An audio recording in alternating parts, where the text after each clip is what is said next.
ನನಗನ್ಸುತ್ತೆ ಇದು BJPಗೆ ಲಾಭ ಮಾಡಿಕೊಡ್ತಾ ಇದ್ದಾರೆ ಸಿದ್ದರಾಮಯ್ಯನವರು. ಯಾಕಂದರೆ ಇಷ್ಟು ದೊಡ್ಡ ನೋಡಿ, ನಾನು ಆವಾಗಲೂ ನಿಮಗೆ ಡಿಬೇಟ್ ಸಂದರ್ಭದಲ್ಲಿ ಒಂದು ಮಾತನ್ನು ಕೇಳ್ತಾ ಇದ್ದೆ. 91ರ ಅವಧಿಯಲ್ಲಿ ಹೇಗೆ ಕೆಲವರಿಗೆ ರಾಮ ಮಂದಿರ ವಿಚಾರದ ಬಗ್ಗೆ ಇದ್ದಂಥದ್ದು ನಂತರ ಬದಲಾವಣೆ ಆಗ್ತಾ ಇಲ್ಲ, ಇದು ಒಂದು ಮಸೀದಿಯಲ್ಲಿ ಕಟ್ಟಿದ್ದಾರೆ ರಾಮ ಜನ್ಮಭೂಮಿಯ ಮೇಲೆ, ಹಾಗಾಗಿ ನಾವು ಮಸೀದಿ ಹೊಡಿತಾ ಇರೋದಲ್ಲ, ರಾಮ ಜನ್ಮಭೂಮಿಯಲ್ಲಿ ರಾಮನ ಮಂದಿರವನ್ನು ಒಡೆದು ಕಟ್ಟಲಾಗಿದೆ, ಅದನ್ನು ನಾವು ವಾಪಸ್ ಪಡ್ಕೋತಾ ಇದ್ದೀವಿ. ಇದು ನಮ್ಮ ಅಸ್ಮಿತೆಯ ಪ್ರಶ್ನೆ ಅನ್ನುವಂಥದ್ದು ಬಹುಸಂಖ್ಯಾತ ಹಿಂದೂಗಳು ಕೂಡ ಮನವರಿಕೆ ಆಗ್ತಾ ಬಂತು. ಅದು ನಾವು ಕಾಣ್ತಾ ಇದ್ದೀವಿ. ಯಾವಾಗ ಕೋರ್ಟ್ ಆರ್ಡರ್ ಬಂತು ಎಲ್ಲರೂ ಸಂಭ್ರಮಿಸಿದ್ರು ಅದನ್ನು ಅಂತೇಳಿ. ಈ ನಡುವೆ ಕೂಡ ಕೇವಲ ಒಂದು ವೋಟ್ ಬ್ಯಾಂಕ್ ಆಗಿ ಈ ರೀತಿ ಮಾಡ್ತಾ ಇದೆಯಾ? ಅಬ್ಸಲ್ಯೂಟ್ಲಿ. ನೀವು ಕಾಂಗ್ರೆಸ್ ನೋಡೋದಾದ್ರೆ, ನನಗೆ ಎರಡನೇ ಹಂತಕ್ಕೆ ನಾನೇ ನಿಮ್ಮನ್ನು ಇದು ಮಾಡಬೇಕು ಅಂತಿದ್ದೆ. ಮುಸಲ್ಮಾನರು, ನಂಗೆ ಗೊತ್ತಿಲ್ಲ ಮುಸಲ್ಮಾನರು ಎಷ್ಟರ ಮಟ್ಟಿಗೆ ಇದನ್ನು ಅರ್ಥ ಮಾಡ್ಕೊಳ್ಬಲ್ಲರು, ಅವರ ಮೆಂಟಲ್ ಕೆಪಾಸಿಟಿ, ಮೆಂಟಲ್ ಎಬಿಲಿಟಿ ನಂಗೆ ಗೊತ್ತಿಲ್ಲ ಎಷ್ಟರ ಮಟ್ಟಿಗಿದೆ ಅಂತ. ಕಾಂಗ್ರೆಸ್ಸು ಯಾವತ್ತಿನಿಂದಲೂ ಕೂಡ ಹಿಂದೂಗಳನ್ನು ಮತ್ತು BJPಯನ್ನು ಮುಸಲ್ಮಾನರ ವಿರುದ್ಧ ಅಂತೇಳಿ ಒಂದು ಭೂತವನ್ನು ಕ್ರಿಯೇಟ್ ಮಾಡುವಂಥ ಪ್ರಯತ್ನ ಮಾಡ್ತಿದೆ. ಈಗ ರಾಮ ಮಂದಿರ ಆಗುವಾಗಲೂ ಕೂಡ ಇದು ಸಹಜವಾಗಿ ಮುಸಲ್ಮಾನರ ವಿರುದ್ಧಕ್ಕೆ ಏನೂ ನಡೀತಾ ಇಲ್ಲ, ಸಹಜವಾಗಿ ಎಲ್ಲ ಪ್ರಕ್ರಿಯೆ ನಡೀತಾ ಇದೆ. ಹಿಂದೂಗಳು ಹೇಗೆ ಶಬರಿಮಲೆಗೆ ಹೋಗ್ತಾರೋ, ಹೇಗೆ ಮತ್ತೊಂದು ದೇವಸ್ಥಾನಕ್ಕೆ ದೊಡ್ಡ ಇದರಲ್ಲಿ ಹೋಗ್ತಾರೋ, ಹಾಗೆ ರಾಮ ಮಂದಿರ ನಿರ್ಮಾಣ ಆಗಿದೆ. ಎಲ್ಲೂ ಕೂಡ ಮುಸಲ್ಮಾನರ ವಿರುದ್ಧದ ಅಹಿತಕರ ಘಟನೆ ನಡೆದಿರುವಂಥದ್ದು ಕಂಡು ಬರ್ತಾ ಇಲ್ಲ. ಯಾವಾಗ ಮುಸಲ್ಮಾನರ ವಿರುದ್ಧದ ಅಹಿತಕರ ಘಟನೆ ಕಂಡು ಬರ್ತಾ ಇಲ್ವೋ ಇದು ಕಾಂಗ್ರೆಸ್ಸಿಗೆ ನಷ್ಟ ಅಂತ.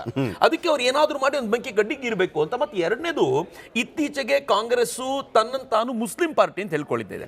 ನನಗೀಗ ನೋಡಿದ್ರೆ ಅಕ್ಬರುದ್ದೀನ್ ಓವೈಸಿ, ಅಸಾದುದ್ದೀನ್ ಓವೈಸಿ ಅವರು ಮುಸ್ಲಿಂ ಪಾರ್ಟಿ ಅಲ್ವೇ ಅಲ್ಲ, ಮುಸಲ್ಮಾನರು ಅವರನ್ನ ಪಕ್ಕಕ್ಕಿಟ್ಟಾಗಿದೆ. ಈ ಕಾಂಗ್ರೆಸ್ ಮುಸ್ಲಿಂ ಪಾರ್ಟಿ. ಅವರು ತುಂಬಾ ಸ್ಪಷ್ಟವಾಗಿ ಹೇಳ್ತಾರೆ, ನಾವು ಮುಸಲ್ಮಾನರ ವೋಟ್ನಿಂದಲೇ ಗೆದ್ದು ಬಂದಿರೋದು ಅಂತ.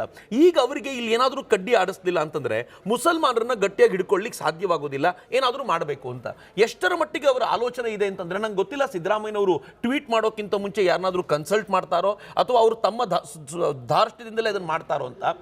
KJ ಹಳ್ಳಿ ಮತ್ತು DG ಹಳ್ಳಿ ಪ್ರಕರಣದಲ್ಲಿ ಇದೇ ನಮ್ಮ ಗೃಹ ಸಚಿವರು ಪತ್ರವನ್ನು ಬರೀತಾರೆ, ಅಮಾಯಕರು ಒಳಗಿದ್ದಾರೆ. ಯಾರು? ಪೊಲೀಸ್ ಸ್ಟೇಷನ್ಗೆ ಬೆಂಕಿ ಹಚ್ಚಿದವರು. ಇವ್ರು ಯಾರು ಕೂಡ ಎಲ್ಲೋ ಕಳ್ತನ ಮಾಡಿದವರು ಮತ್ತೇನು ಅಲ್ಲ. ಇಲ್ಲಿ ಏನಂತಂದ್ರೆ, ನಾನು ಬೆಳಿಗ್ಗೆ ಹೇಳ್ತಾ ಇದ್ದೆ, ಕುಕ್ಕರ್ ಬಾಂಬ್ ಸ್ಫೋಟ ಮಾಡಿದಂತ ಆರೋಪಿಯನ್ನ ಉಪಮುಖ್ಯಮಂತ್ರಿಗಳು ಅಮಾಯಕ ಅಂತ ಕರೆದ್ರು. ರಾಮಭಕ್ತನನ್ನ, ರಾಮಕಾರ ಸೇವಕನನ್ನ ಇವತ್ತು ಕ್ರಿಮಿನಲ್ ಅಂತ ಕರೀತಾರೆ. ಇವತ್ತು ಇಷ್ಟು ಕೇಸ್ಗಳಿದೆ ಅಂತಂದ್ರೆ ಇನ್ಯಾವುದೋ ದುರುದ್ದೇಶನ ಮಾಡಿರುವಂಥ ಕೇಸ್ಗಳಲ್ಲ ಇದು. ನಾನು MLA ಆಗ್ಬೇಕಾದ್ರೆ ನನಗೆ 27 ಕೇಸ್ ಇತ್ತು. 27 ಕೇಸಲ್ಲಿ ದರೋಡೆ ಮಾಡಿದ್ದೇನೆ ಅಂತಲೂ ಕೇಸ್ ಇತ್ತು ನನ್ನ ಮೇಲೆ. ಹಾಗಾದ್ರೆ ನಾನು ದರೋಡೆ ಮಾಡಿದ್ದೀನ? ಹೋರಾಟಗಳು, ಪ್ರತಿಭಟನೆಗಳು ನಡಿಬೇಕಾದ್ರೆ ಸಹಜವಾಗಿ ಬೇರೆ ಬೇರೆ ಸೆಕ್ಷನ್ ನಡಿನಲ್ಲಿ ಕೇಸ್ಗಳು ದಾಖಲು ಮಾಡ್ತಾರೆ. ಆ ಕಾರಣಕ್ಕೆ ನಾವೆಲ್ಲ ಕ್ರಿಮಿನಲ್ಗಳಾಗ್ಲಿಕ್ಕೆ ಸಾಧ್ಯ ಇಲ್ಲ. ಹಾಗಂತೇಳಿ ಬಜರಂಗ ದಳ, ಹಿಂದೂ ಸಂಘಟನೆ ಕಾರ್ಯಕರ್ತರನ್ನ 5ಕ್ಕಿಂತ ಹೆಚ್ಚು ಕೇಸ್ಗಳನ್ನು ಹಾಕಿ ಇವನು ಗೂಂಡಾ ಅಂತೇಳಿ ಆ್ಯಕ್ಟ್ ಮಾಡಿ ತುಂಬ ಜನರನ್ನ ಒಳಗೆ ಕಳಿಸಿದ್ದಾರೆ. ಹಾಗಂತೇಳಿ ಅವರೆಲ್ಲರೂ ಕೂಡ ಗೂಂಡಾಗಳಾಗ್ಲಿಕ್ಕೆ ಸಾಧ್ಯ ಇಲ್ಲ. ಸಾರ್ವಜನಿಕ ಕಾರಣಕ್ಕೋಸ್ಕರ, ರಾಷ್ಟ್ರೀಯತೆಯ ಕಾರಣಕ್ಕೋಸ್ಕರ, ಧರ್ಮದ ಕಾರಣಕ್ಕೋಸ್ಕರ ಹತ್ತಾರು ಹೋರಾಟಗಳನ್ನು ಮಾಡ್ಕೊಂಡು ಕೇಸ್ ಮಾಡ್ಕೊಂಡು ಅಂತಾರೆಲ್ಲರೂ ಕ್ರಿಮಿನಲ್ಗಳು ಅಂತ ನೀವು ಯೋಚನೆ ಮಾಡೋದಾದ್ರೆ, ಹಾಗಾದ್ರೆ ಚಕ್ರವರ್ತಿ ಹೇಳಿದಂತೆ KJ ಹಳ್ಳಿ, DG ಹಳ್ಳಿನಲ್ಲಿ ಲೈವ್ನಲ್ಲಿ ಪೊಲೀಸ್ ಸ್ಟೇಷನ್ ಬೆಂಕಿ ಹಚ್ಚಿದವ್ರನ್ನೆಲ್ಲ ಇವ್ರು ಕೇಸ್ ವಾಪಸ್ ತಗೊಳ್ಬೇಕು ಅಂತ ಹೇಳಿಲ್ವಾ? ಅಮಾಯಕರು ಅಂತ ಅಮಾಯಕರು ಅಂತ ಕರೀಲ್ವಾ? ಹುಬ್ಬಳ್ಳಿ ವಿಚಾರದಲ್ಲೂ ಅಷ್ಟೇ. ಹುಬ್ಬಳ್ಳಿ ವಿಚಾರದಲ್ಲಿ ಕಲ್ಲೆಸೆದರು ಅಮಾಯಕರು ಅಂತ ಹೇಳಿ DCM ಅವರೊಂದು ಪತ್ರ ಬರೀತಾರೆ.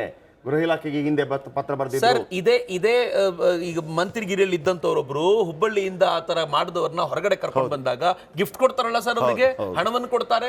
ಯಾರ್ಯಾರು ಈ ತರದ ಕೆಲಸ ಮಾಡ್ಕೊಂಡು ಬಂದ್ರು ಅವ್ರನ್ನ ಕರ್ಕೊಂಡು ಬಂದು ಹಣ ಕೊಡುವಾಗ 16 ಕೇಸ್ ಇದೆ ಇವನ್ ಮೇಲೆ, ಇವನನ್ನು ಯಾವ ರೀತಿ ಸಮರ್ಥಿಸ್ಕೊಳ್ತೀರಾ ಅಂತ CM ಕೇಳ್ತಾರೆ, ದಿನೇಶ್ ಗುಂಡೂರಾವ್ ಕೇಳ್ತಾರೆ. ಎಲ್ಲರೂ ಇದನ್ನ ಮಾತನಾಡ್ತಿದ್ದಾರೆ ಅಂತಂದ್ರೆ ಬೌದ್ಧಿಕ ಮಟ್ಟವನ್ನು ಯೋಚನೆ ಮಾಡಿ. ಇದರ ಜೊತೆಗೆ BK ಹರಿಪ್ರಸಾದ್ ಅವರನ್ನ ಹೇಳಿಕೆ, ಗೋದ್ರಾ ತರ ಆಗಬಹುದು ಅನ್ನುವಂಥ ಎಚ್ಚರಿಕೆಯನ್ನು ಕೊಟ್ಟಿದ್ದೀನಿ ಅನ್ನುವಂಥದ್ದು.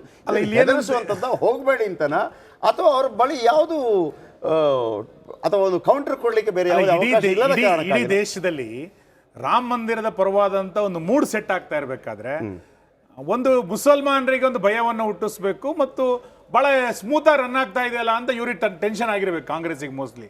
ಅದಕ್ಕೋಸ್ಕರ ಒಂದು ಪೂರ್ವ ಯೋಜಿತನೆ. ಒಬ್ರು ಗೋದ್ರಾ ಬಗ್ಗೆ ಉಲ್ಲೇಖ ಮಾಡ್ತಾರೆ, ಇನ್ನೊಬ್ರು ಇವತ್ತು ಹಳೆ ಕೇಸ್ಗಳನ್ನು ಓಪನ್ ಮಾಡಬೇಕು ಅಂತ ಹೊರಟಿದ್ದಾರೆ. ಇನ್ನೊಂದು 15 ದಿನದಲ್ಲಿ ಈ ನಾಟಕಗಳು ಕಾಂಗ್ರೆಸ್ ಮಾಡುತ್ತೆ. ನಾನು ಸಾಂವಿಧಾನಿಕವಾಗಿ ಮಾತಾಡಬೇಕು ಅಂತಾದ್ರೆ, ಸುಪ್ರೀಂ ಕೋರ್ಟ್ ತೀರ್ಪು ಕೊಟ್ಟಾಗಿದೆ ರಾಮ ಮಂದಿರ ನಿರ್ಮಾಣ ಆಗಲಿ ಅಂತ. ಸರ್ಕಾರ ಹಣ ಕೊಟ್ಟಿದೆ. ಇದನ್ನ ಇವತ್ತೊಬ್ಬ ರಾಜ್ಯದ ಮುಖ್ಯಮಂತ್ರಿ ಒಪ್ಕೊಳ್ಳೋಕೆ ತಯಾರಿಲ್ಲ ಅಂತಂದ್ರೆ ಇವ್ರ ಮಾನಸಿಕತೆ ಏನಾಗಾರೆ?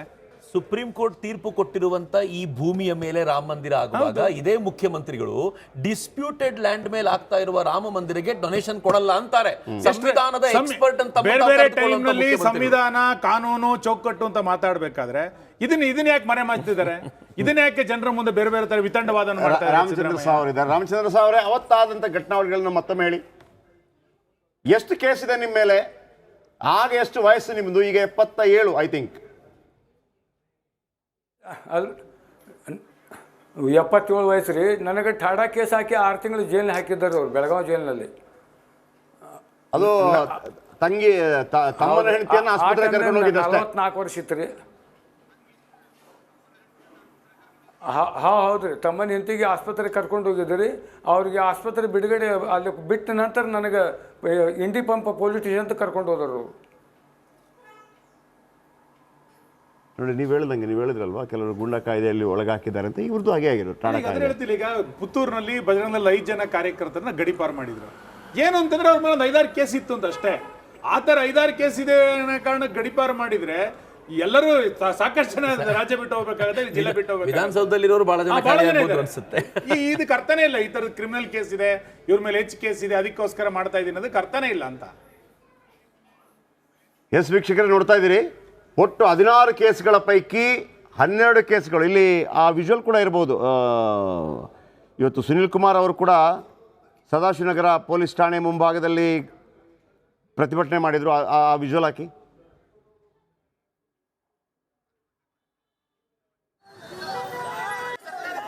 ಮತ್ತೊಂದು ಕಡೆ C T Ravi.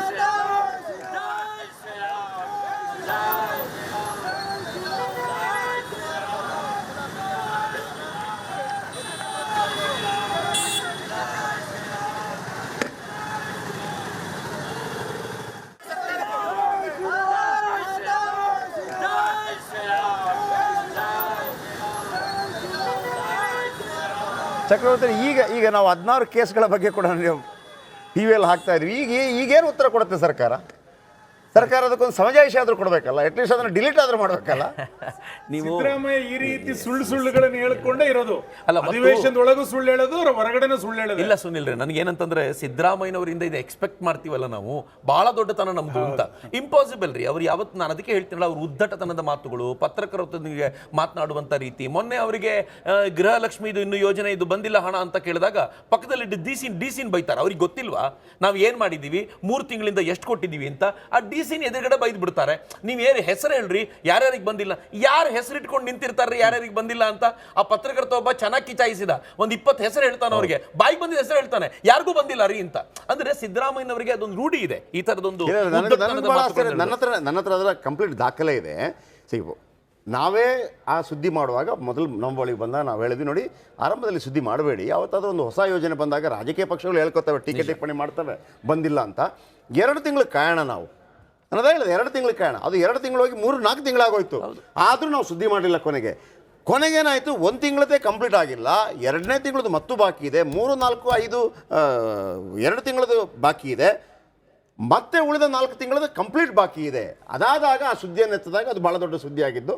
S, thank you ಚಕ್ರವರ್ತಿ ಅವರೇ, ನಮ್ಮ ಜೊತೆ ಇಷ್ಟೊತ್ತು ಮಾತನಾಡೋದಕ್ಕೆ. ಆ್ಯಂಡ್ ಸುನಿಲ್ ಕುಮಾರ್ ಅವರೇ, ಥ್ಯಾಂಕ್ ಯು ವೆರಿ ಮಚ್ ನಮ್ಮ ಜೊತೆ ಮಾತನಾಡೋದಕ್ಕಾಗಿ. ವೀಕ್ಷಕರೇ, ಇವತ್ತು ಎಕ್ಸ್ಕ್ಲೂಸಿವ್ ಆಗಿ ನಾವು ಕೊಟ್ಟ ಸುದ್ದಿ 16 ಸುದ್ದಿಗಳು, 16 ಕೇಸ್ ಏನಿದೆ ಅದನ್ನು ಮುಖ್ಯಮಂತ್ರಿಗಳು ಹೇಳಿದರು. ಆತ ಕ್ರಿಮಿನಲ್ ಅನ್ನುವಂಥದ್ದು ಹೇಳಿದರು. ಕ್ರಿಮಿನಲ್ ಆಗಿದ್ದರೆ ಖಂಡಿತವಾಗ್ಲೂ ಶಿಕ್ಷೆ ಆಗಲೇಬೇಕು, ಅದರಲ್ಲಿ 2 ಮಾತಿಲ್ಲ. ಇಲ್ಲಿ ಬಿ ಜೆ ಪಿಯವನೋ ಕಾಂಗ್ರೆಸ್ ಅವನೋ ಪ್ರಶ್ನೆ ಅಲ್ಲ. ಆದರೆ ಇಲ್ಲಿ ಯಾವ ಕಾಲಘಟ್ಟದಲ್ಲಿ, ಯಾವ ಸಮಯದಲ್ಲಿ, ಯಾವ ಸಂದರ್ಭದಲ್ಲಿ ನೀವು ಆತನನ್ನು ಅರೆಸ್ಟ್ ಮಾಡ್ತಾ ಇದ್ದೀರಿ? 16 ಕೇಸ್ಗಳ ಪೈಕಿ 12 ಖುಲಾಸೆ ಆಗಿದೆ. ಆಮೇಲೆ ಮುಚ್ಚಳಿಕೆ ಬರ್ಕೊಟ್ಟಿದ್ದಾನೆ, ಆಮೇಲೆ ಹೋಗಿ ಬರ್ತಾ ಇದ್ದಾನೆ ಆತ. ಹೀಗಿದ್ದಾಗ ಏಕಾಏಕಿ ಅದು ಕೂಡ ಶಹರ ಪೊಲೀಸ್ ಠಾಣೆಯಲ್ಲಿ, ಅದು ಏನು ನಿಮ್ಮ ಹಣೆ ಬರೋಣೋ ಅಥವಾ ನೀವು ಹಂಗೆ ಮಾಡಿಸ್ತಾ ಇದ್ರೋ ಗೊತ್ತಿಲ್ಲ. ಒಬ್ಬ ಮುಸ್ಲಿಂ ಪೊಲೀಸ್ ಇನ್ಸ್ಪೆಕ್ಟರ್, ಈ ಗಲಾಟೆ ಆದಾಗ ಆತನ ಉಳಿಸ್ಕೋಬೇಕಾಗಿತ್ತಲ್ಲ. ಆತನನ್ನು ನೀವು ರಜೆ ಮೇಲೆ, ಕಡ್ಡಾಯ ರಜೆ ಮೇಲೆ ಕಳಿಸ್ತೀರಿ, ಯಾಕೆ ಮಾಡ್ತೀರಂಗೆ?